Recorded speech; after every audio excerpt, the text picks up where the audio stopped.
So Justin Trudeau has prorogued Parliament. He says he's going to come back with a big plan for all of us Canadians. What's that plan going to be?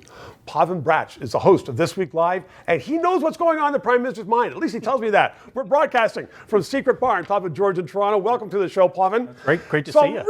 Really, what do you think the Prime Minister is cooking up for us? He's got to come up with a great plan for September 23rd, because on that day, his government's going to fall or it's going to stand. And as a satirist, we're just loving it. We're just loving it. So what do you think? He's a chicken in every pot?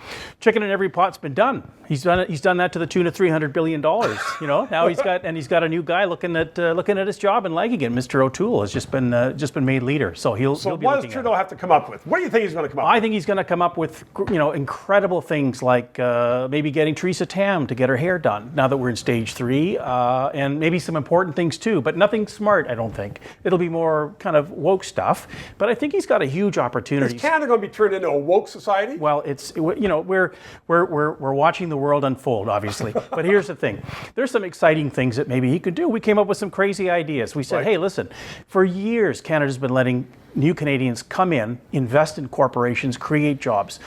How about wiping out our $1 trillion deficit by actually getting the people that used to put money in companies to actually give some money to the Canadian government? I mean, in 2 years, we could probably pay off our entire deficit. And these are some of the more big immigration, pictures. And we could sell it. The same immigration, highly qualified people, but we actually say instead of investing in companies as you have in the past, let's put the money into the government of Canada so we can wipe out our deficit and have a fighting chance. Do you think we should have Justin meeting them at the airport?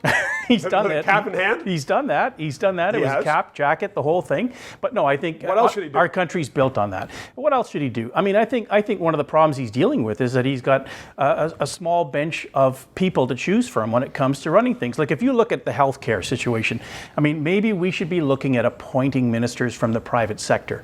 It was done during World War II in Canada. People think you can't do it. It's done in America where you appoint secretaries.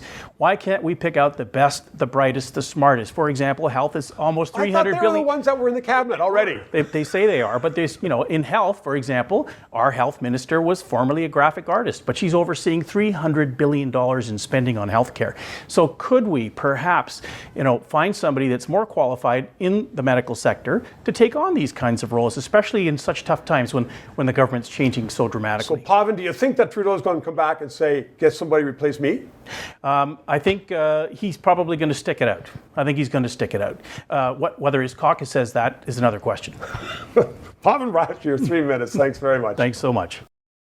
Thank you for watching. We are going to continue to broadcast from the Secret Bar here on top of the George Restaurant Courtyards on Queen Street East in Toronto. In these days, where politicians are spending a lot of your money, Parliament's not sitting, it's important to have an independent news source. That's what we are doing. We hope you subscribe.